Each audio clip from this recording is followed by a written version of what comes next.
Kalyani AIIMS সংলগ্ন এলাকায় ISF এর উদ্যোগে আয়োজিত হলো এক স্বেচ্ছায় রক্তদান শিবির। শনিবার দিনব্যাপী চলায় শিবিরে সাধারণ মানুষের অংশগ্রহণ ছিল চোখে পড়ার মতো।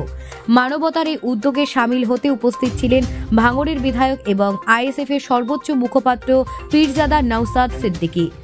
শিবিরে প্রধান বক্তা হিসেবে পীরজাদা নওসাদ সিদ্দিকী তার বক্তব্যে বলেন, রক্তদান মহৎ কাজ। এই ধরনের উদ্যোগের মাধ্যমে মানুষের জীবনের পরিবর্তন আনা সম্ভব। উপস্থিত ছিলেন কল্যাণী সিপিআইএম এর মুখপাত্র সবুজ দাস এবং নদিয়া জেলার আইএসএফ এর সভাপতি মহিবুল মণ্ডল। তাদের বক্তব্যে উঠে আসে মানব সেবায় গুরুত্ব এবং সমাজে ঐক্যের বার্তা। স্থানীয় বাসিন্দারা জানান, এই ধরনের উদ্যোগ নতুন প্রজন্মকে মানবতার পথে এগিয়ে যেতে অনুপ্রাণিত করবে। সংগঠকদের মতে এদিন কয়েকশো মানুষ রক্তদান করেন, যা স্থানীয় ব্লাড ব্যাংকগুলির ঘাটতির পূরণে গুরুত্বপূর্ণ ভূমিকা নেবে। এই মহৎ উদ্যোগকে ঘিরে এলাকায় প্রশংসার ঝড় উঠেছে। রক্তদানের মতো সামাজিক কার্যকলাপের মাধ্যমে আইএসএফ এর একটি ইতিবাচক দৃষ্টান্ত স্থাপন করেছে। Bureau report, news prime Times.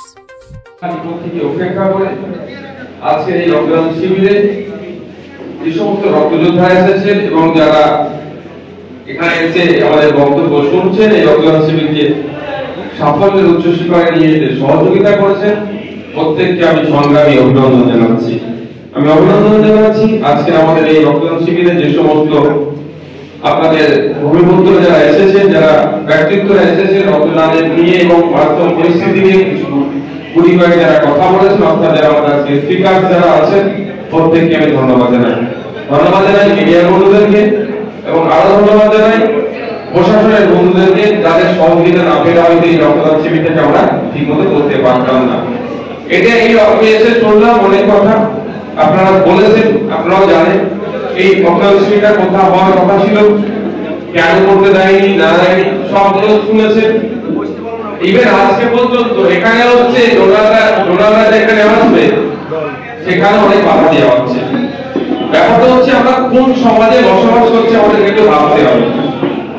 যেখানে রক্তের জন্য মানুষের প্রাণ চলে যাচ্ছে, যথাসময়ে রক্ত পাওয়া যাচ্ছে না বলে বড় ধরনের অপারেশন হচ্ছে না, সময় দিতে হচ্ছে, যেখানে রক্তের ঘাটতি হচ্ছে সারা বাংলায় সারা দেশে রক্তের যে আমাদের প্রয়োজন আছে সেই ধরনের আপনার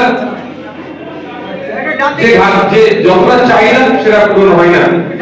সেই সময় ইন্ডিয়ান সেকুলার ফ্রন্ট আমাদের বাড়ির মেয়ে আর্জি করেন সেই ইনসিডেন্ট আমরা ভুলছিলাম।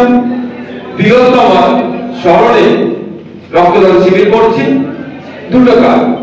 একটা হচ্ছে প্রথম কাজ, তিলোত্তমার যারা করি এই ষড়যন্ত্রের সাথে যারা যুক্ত তাদের প্রত্যেকের সর্বোচ্চ দাবি, সর্বোচ্চ শাস্তির দাবি, যাতে সেই বিষয়টা মন থেকে আমরা ভুলে যাই এবং প্রতিবাদ বিভিন্ন স্তরে বিভিন্ন ভাবে যাতে হয় সেই জন্য। আর সাথে সাথে এই রক্তদান করলে রক্তের মাধ্যমে সম্প্রীতির বার্তা যায়। আজকে এখানে করছি, এখানে আসতে দিচ্ছে না, এখানে হয়তো সেই সংখ্যাটা কম হবে, কিন্তু মানুষের উপকারের সংখ্যাটাও কম হবে। এবার যারা আজকে এখান থেকে রক্ত নিয়ে তারা সুস্থ হচ্ছে বা এদের সুস্থ হওয়ার চিন্তা ভাবনা ছিল, তারা সেইভাবে সংখ্যায় রক্ত পাবে না। সেই মানুষের উদ্দেশ্যে বলবো, আপনারা দেখুন এই তৃণমূলের অসভ্যতাপূর্ণ যারা করছেন, তাদেরকে কিভাবে আপনারা জবাব দেবেন। আমরা চাইলে অনেক কিছু করতে পারতাম, অনেক কিছু করা যায়, কিন্তু দুর্গন্ধ দিয়ে আর দুর্গন্ধকে ঢাকা যায় না। তো কেউ কামড়ালে তাকে তার জবাবে তাকেও কামড়াতে হবে। এই ভাষাটা আমাদের বিশ্বাসী নয়। চোখের বদলে চোখ যদি আমরা নিই তাহলে পৃথিবীতে সবাই অন্ধ হয়ে যাবো। আমরা এই সমাজ ব্যবস্থা চাই না। আমরা ওই সমাজ ব্যবস্থা চাইছি যে সমাজ ব্যবস্থাতে প্রত্যেকটা জাতি, প্রত্যেকটা বর্ণ, প্রত্যেকটা ধর্ম মানুষ, প্রত্যেকটা সমাজের মানুষ তার নিজস্ব পরিচয় নিয়ে মাথা তুলে বাঁচবে।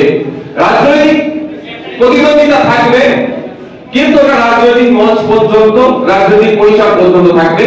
বাস্তব জীবনে আমরা পরস্পরের একে অপরের সহযোগী, সহযোদ্ধা, সমাজ সংস্কারের আমরা কাজে ব্রত আছি। মনোনয়ন